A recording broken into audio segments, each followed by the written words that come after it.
Hello and thank you for pressing play, and welcome to A Beer with Bear or Any Other Beverage.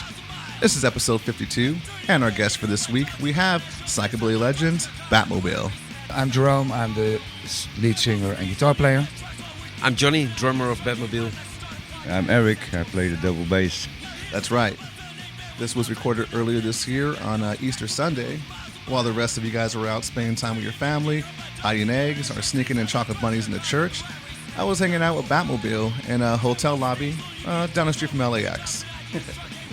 I've been a longtime fan of these guys, and it was really great to get them on the podcast. It's a bit of a short episode because, as I mentioned earlier, we're in by LAX because they're actually getting ready to take off on a flight home after performing a couple of shows in the States. So, like I said, it's a short one, but it's a good one. Beer with Bear is available where podcasts are heard. iTunes, Stitcher, Podcast Republic, to name a few, as well as Libsyn and SoundCloud.com. If you like what you hear, tell a friend. If not, tell someone you hate. Ruin their life. You can also support the show and the artists who come on by hitting subscribe, leaving a rating, and writing something nice in the comments section. It only takes a minute, and it really helps us out in the rankings. Be sure to like us on Facebook and follow us on Instagram under Beer with Bear Pod and Twitter at Beer with Bear. There you'll find pictures, updates for upcoming episodes, as well as the best way to contact us. Say you're a fan, say you're an artist, or just somebody with a question. We want to hear from you. Theme music by Chris Helking. Graphic design by Jeremy Fletcher. Mixing and post-production by Gator McMurder. Thank you very much and enjoy.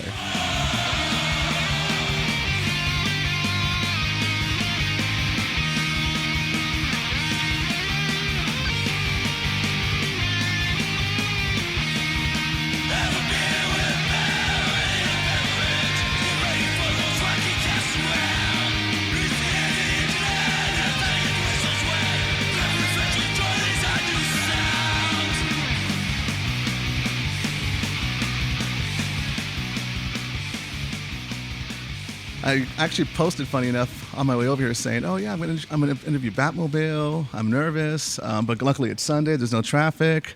But right after I said that, I got an alert on my thing saying 10 minutes slowdown, car accident. That's LA for you. Yeah, I forgot it. Also, too, I forgot it was Sunday, so people were probably all hopped up on boiled eggs and chocolate rabbits. Yeah. So let's get into this. Oh, on my way over here, I was actually listening to Batmobile, getting myself pumped up. I was thinking about the first time I ever bought a Batmobile shirt, which was probably around 2005. I think you guys played in the Knitting Factory.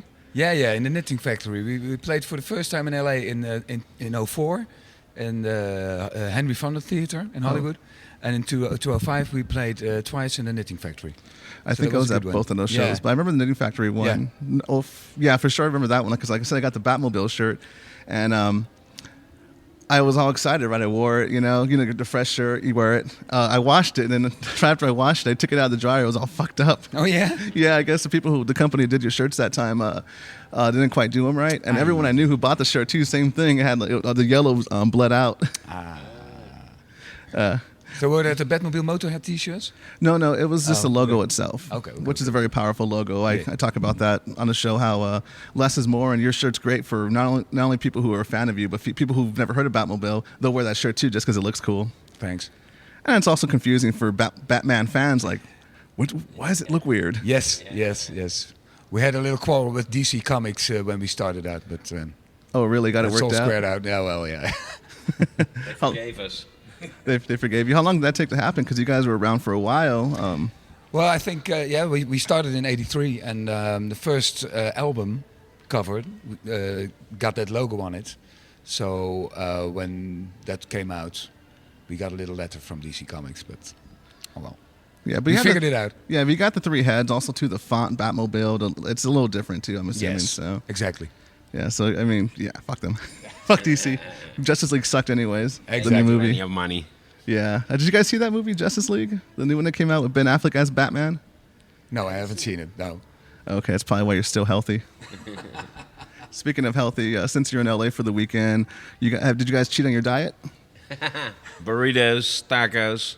Our diet's fine. Yeah. It's all big and good and tasty, so... What about you? I ate well. Lots of pulled pork and hamburgers. Yeah. Good food. All right. So as far as is this a founding? Is this a whole group here? Are you guys the original members? Yes. Okay, I wasn't sure about that because it's actually very refreshing. Earlier this week, I saw a band post. I won't name names. There's a lot of them. I guess they're promoting their shows coming up, and the only original member was a singer. Yeah. It's like some old dude with a bunch of young guys. It's like it's not quite the same. Yeah. No, that's true. And in Europe, there are also bands that only have the bass player like their only original. And well, it's a bit weird, you know, because we are the band. Like we were talking about that yesterday. It feels like we were like a machine, you know. It's not the individuals, but we work together. And if one would go out of the band, if one would leave the band, that wouldn't be the same band anymore. So for us, it's really important for the sound and for the feel that it's us in the band. And people seem to appreciate it very much that we're still the same founding members of the band. And I mean, it's not something that we did on purpose or anything, but it happened like this, and well, people seem to respect that. So cool. And we get along good, and we work along fine, and there's absolutely no reason to kick someone out. I know. Well, not today. Yet. Not today. Two are brothers, so you've known each other for a very long time. Yeah. I was the one who came up with the whole idea of starting this band. I asked Jerome, who was a friend from the school. I knew he was an Elvis fan. I knew he could play guitar, and I wanted to play drums in a rockabilly band. I asked him if he thought it was a good idea, and he said yes. And he said, I know bass players too. My brother plays bass, so he can help us out in the beginning maybe. So, well, he's still here. He's still helping us out. Yeah, how many years later now? Over 30 years? 36. 36 years. Yeah, man. How old are you? I'm in my 30s too. Okay, but there you go. I was probably born around the time you guys formed. But it seems like yesterday though, right? For us, it feels like yesterday. Yeah, I saw one of your social media posts. You posted, I guess, was your earlier or maybe your first photo set. Yeah. Like I said, you guys are cheating on your diet this weekend, but you guys still look pretty. You're pretty much in shape still. Thank you. Thank you very much. Must be that. That to my wife. Is it that Dutch diet? Yeah. Lots of greens. Yeah. Well, tell me about where you guys are from. Let's talk about that. Well, we're from the south, Eric and me, from the south of Holland, a town called Breda. And Johnny is from Rotterdam. But Johnny used to live in Breda when we started the band. So that's where we met. We were in the same high school. So, yeah. What was it like during the 80s, around that time, where as far as music goes? What was popular back then? I know in America it was, new wave. It was a whole 80s rock. Anything you I think that's pretty much the same in Holland. Much of the English music, like punk music and new wave, that's what was played on the radio in Holland. Like in 81, 82. So that was a lot, but it was like the second wave of punk music, and it got a little bit more boring. And I think psychobilly and the stuff we were doing was kind of a reaction to that, because we love rock and roll, we love 50s music, but the energy of punk, the early punk, appealed to us as well. So it was kind of a mix of that, Awesome. Yeah. So I know you guys started off as rockabilly, as you mentioned earlier. Yeah. I'm sure a lot of cover songs. Yes, we did. How long before you guys started writing your own material? Well, pretty soon, I think. I think a few months, maybe a year at the most, and we started to write our own songs, and then all of a sudden, because of writing our own songs, the style changed, and people, when our first record came out, people started calling it psychobilly, because apparently there were bands in England as well doing the same kind of thing, and that was called psychobilly. So we fitted into that scene. And fitted like a glove. Your first album, which was a self-titled one? Yep.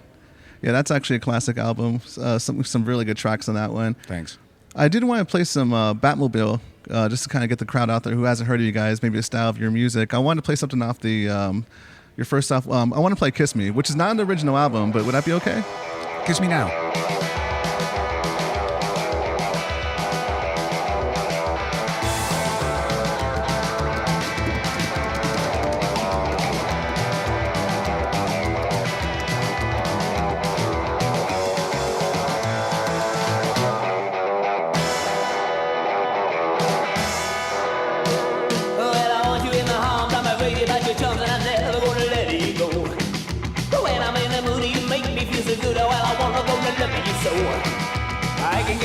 that crazy thing called love. Baby, it feels so right. I wanna when I'm gonna make a love to you. Baby, with all of my mind. Kiss me now. I'm sitting in my fridge. I got that girl in H and it ain't sure will never stop. I'm gonna swim the night. I'm gonna run the bus from my energy is still at top. 40 cups of coffee aren't even enough to keep me doing what I wanna do with my sweet love. Come on, a little baby, don't you be no scrap. If you cannot find a body, use a wooden chair. Everybody, let's rock. Kiss Me Now. Yeah, Let's do it. Yeah. That's a good song. That's a song from 1988. The song is from '87. We recorded it in '88 for the album Bail Set at $6 Million, which recently has been re-released, by the way. I saw that post. Yeah, we have remastered it and re-released it on good quality vinyl. So With extra tracks, bonus tracks, and extra artwork. And, so a whole nice thingy to have. Yeah, talking about your artwork, it goes well with your aesthetic, just for your sound too in general. Like, anytime you hear your guitar playing, you know it's Batmobile. Even when you do a cover, it just there's a certain sound you go to. How did that come about? Is there anything from your Dutch culture that inspired that, or is it just something you came about yourself? Ooh, that's a tricky one. I know that for my style of drumming, I hear from people that they recognize my style and my sound of drumming. To be honest, it's because I can't do anything else. So it's not something that I wanted to do, but this is what I could do, so this is what I did. You know, when you aren't the most gifted or best musicians in the world, but you want to get the energy on an album or the energy in live shows, you have to look for certain cheats that work, and then you develop your own style through the years, you know? And you get better, and you get to think about different cheats and better cheats. But, you know, it's I think when you're good and when you have developed, like we did, finally you create an own sound. But when you start out, you're just happy that you can play 3 chords, you know? Yeah. Hey, what about your bass playing? Well, I played in a band before Batmobile, and I played bass guitar. And when we started, our first rehearsal was on bass guitar, but that didn't sound like what we wanted to. And then I could borrow or lend, how do you call that, a double bass from a friend. And I started to, I never saw one playing, I never saw a double bass live, so I developed my own style. And that's how things worked. That day you didn't have internet to see how things were played, so it was just listening to records and try to copy that and then you got do your own sound, thing on it. You got your sound as well. Yeah. Oh, I can imagine too playing upright bass back in the '80s, where it was really hard to record as well as do live performances because the technology wasn't quite there yet. Oh no! The They pickup were very systems. old pickups that really were crappy and a lot of feedback problems, and so. And nobody could help you out in those days because nobody knew about the rockabilly music. Well, not many people. So therefore, we had situations like we did a live gig, and some sound engineer was trying to make a good bass sound, and then after half an hour, he said, "Sorry guys, I really don't seem to get the click out of that bass." You know? Yeah, that really happens, you know, because nowadays you have like 100 bands that you can look at and listen to and talk to through the phone, through the internet, emails. But we had nothing. We were the only band in Holland that did this. So it's well, we did it from scratch, you know. Yeah. Also, too, we were talking about the bass playing earlier. What was some of the earlier tactics you did to reduce feedback? I know when I was playing, we used people would stuff things and they would stuff towels in there. They would block the F holes. Or how do you call that? Foam.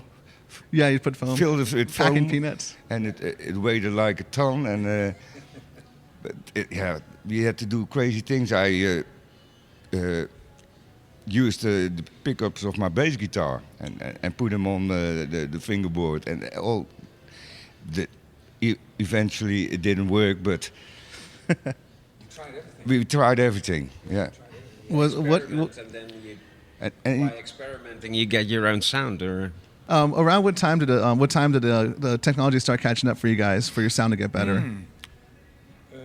Rotor sounds, good pickups. When was that? 25 years ago? yeah, about that I think so. late You're going to talking 90s. to the mic. You said roto sounds. Yeah, like in the early days, we were looking for good strings, you know, good bass strings. And Eric played steel strings at first. Yeah, I played steel strings, but I broke them quite. I broke quite a few, and they were fucking expensive. So, yeah. And not to mention your medical bill for your bursting fingers. Yeah, really. And then I found these roto sounds, and I still use them because they were really fitted my sound. They have a lot of tone and a nice, easy slap. But it took quite a few years. But it took a few years. Yeah, I tried everything, good strings, you name it, and eventually I ended up with rotor sounds. And the pickups they developed over the years, and in the late 90s they had really good pickups, and in I think early 2000s the professional K&K Rockabilly The things, Rockabilly and Plus came out, and which still had feedback problems, but it was you could but still work around it.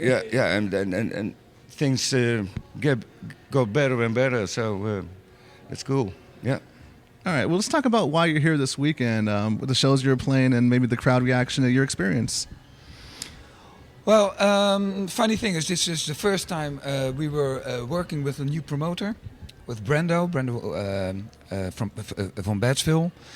He works at Atomic Music Group, so we signed with them, and so there was a kind of a tryout for both of us, for him and for us, how working together felt like, but it was really good.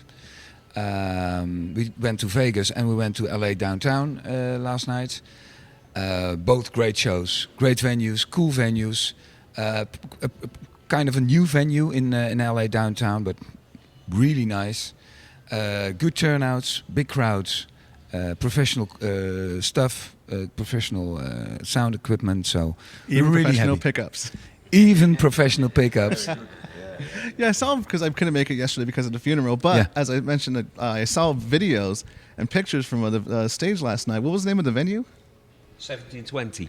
Jesus Christ, you had a full-on light show going on. Yes, yes. I've never seen that at a Psychobilly show. No, it was really cool. It was really cool. Did I even see lasers? Yes, There was fucking lasers? There were fucking lasers.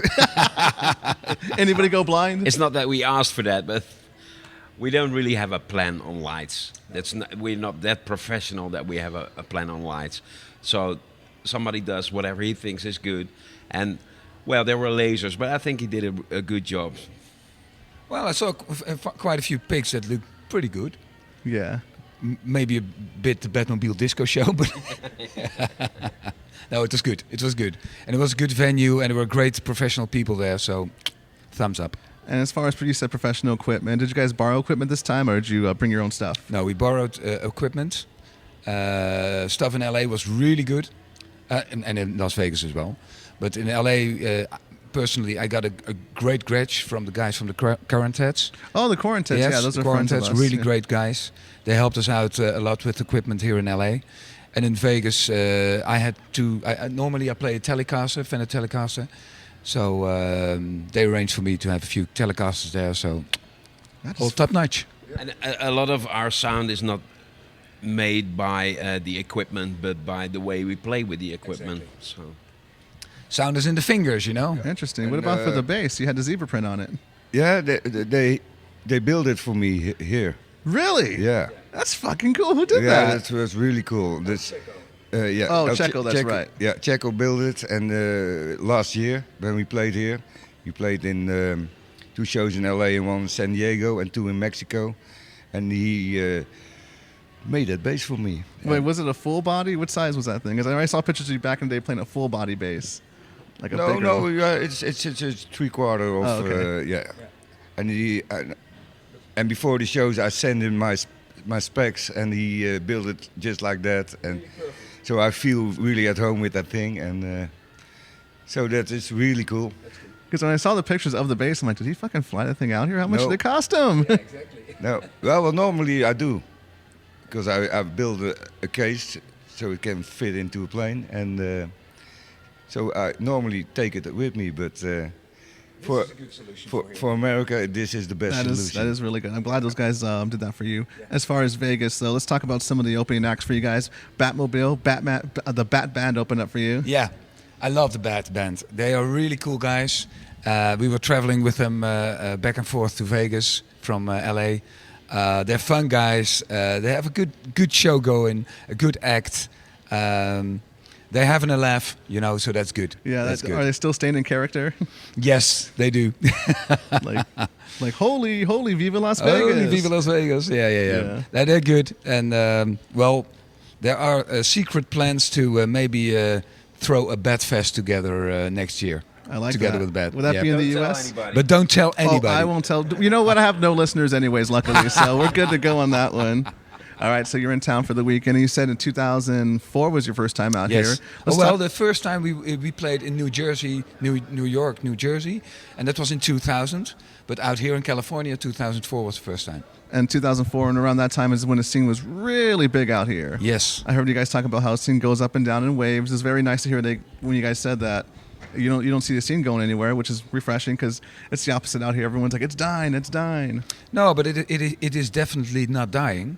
I think, like everywhere, it filters a bit, when the scene is really big and really booming. There are a lot of new bands coming on, and also a lot of bands that aren't really the best bands in the world maybe, and that don't stick around that long. But there's always a need for good bands. Yeah. And even if the scene would be dying, we won't die. Because we hear from people, that, oh yeah, we played in a blah blah country, and the scene is dead there, and then a month later we play there, and it's a full house. So I mean, we are not definitely depending on a scene. I mean, there are a lot of people that are not in the scene that visit our shows. So, luckily enough, there are enough people that love Batmobile. Okay.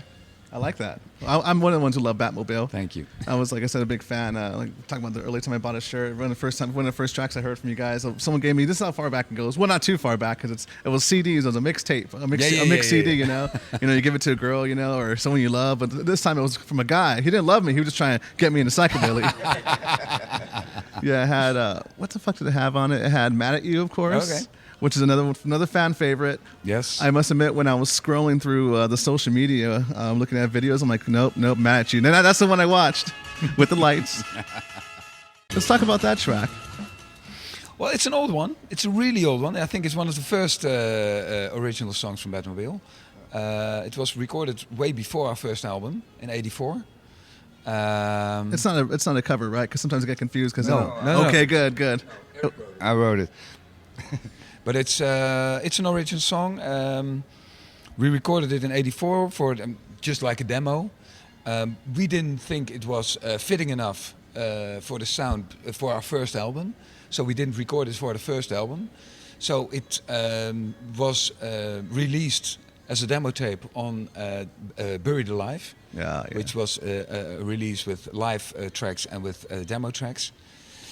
And people picked it up. People loved it, and we have to play it ever since. You have to play it. Is it in the contract? It's in the contract. Do you guys have a rider? When you demands you come out here aside from your custom bass? Yeah. Do you have anything you recommend? Not recommend, Jesus Christ, that you prefer before you go to a show? We have a technical rider, of course. Oh, you have your sound guy here, right? Yes, this is our sound guy, Eddie. Let's introduce him real quick. Okay. Come on over here, buddy. Eddie. Tell us what it's like working with Batmobile and how long you've been around with them. Okay, well, I started at their second gig which was organized by my girlfriend at the time, and there were some people in the audience that were annoying, and I threw them out. And they said, "You are going to come along with us to every show." So that's how I started, as a bouncer and as a roadie. And eventually, when they had a sound guy, because, well, they told you what problems they got into. So a friend of Eric's was their sound guy. And I watched what he was doing, I listened to what he was doing. And when one day he said, "Sorry guys, I can't make the show," I said, "I'll do it. I'll try it." And it worked, and ever since, I'm their sound guy. That's cool. It's a cool And I little have steady absolutely gig. I've done no studies or anything, so I know nothing about what goes on inside the equipment. I just know what it's supposed to sound like, and I learned how to get it. How long did that take? Still learning. Oh, yeah. Do you work with anybody else aside from Batmobile, or is it just you belong to them only? For the They won't first share. 30 years, I only did Batmobile. And when but that was the time when they did like 60, 70 shows a year. And when they decided we're only going to do one show a month, I said, just to keep up with all the new equipment, the digital equipment, I have to do some other bands, because otherwise I'm going to lag behind in knowledge. So that's why I sometimes do other bands, but basically only bands that one of them plays in. So I can do those shows, and otherwise it's just Batmobile, and they're always number one. That's awesome. Let's bring it out back to them. Thank you for coming in. Okay. Cool. I like that. So I like how you keep the same people around you. This whole band, that's the whole theme of it. Keep the It's same a team. friends. We're the A team, or the B team, as we like to call it. So Eddie is just as much a band member as we are, and sometimes promoters try to convince us that they have their own sound man, and it's not necessary to fly Eddie in. But well, for us it's very clear. It's the four of us or none of us. Yeah. Yeah. And aside from that, any other demands you guys have for before you play? Oh well, it's the technical stuff, the basic technical stuff. Blue M&Ms? Yeah, the blue M&Ms. A brandy blue jar M&Ms. full of them?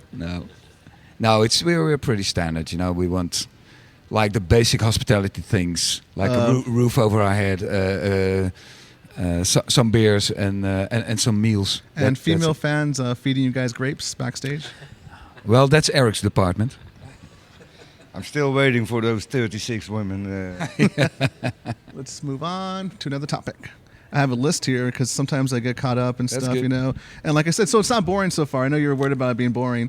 No, okay, good. And I told you last time, if it gets really boring, I'm going to bug you about a Clubfoot story. So that's another Oh one. yeah, no. We'll try to avoid that. Oh, no Clubfoot stories?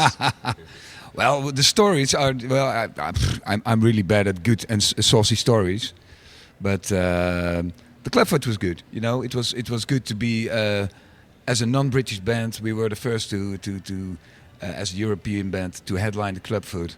So for us, the Clubfoot was a good thing that happened for us.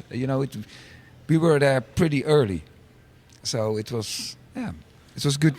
For us, those were amazing times because we did a few gigs in Germany, a few gigs in Belgium, and we played a lot in Holland, of course. But actually, England was for us the holy country of rock music, and when we were able to go and play there and actually get money for it, and meet people there who had Batmobile tattoos, we were totally amazed, and was unbelievable times for us.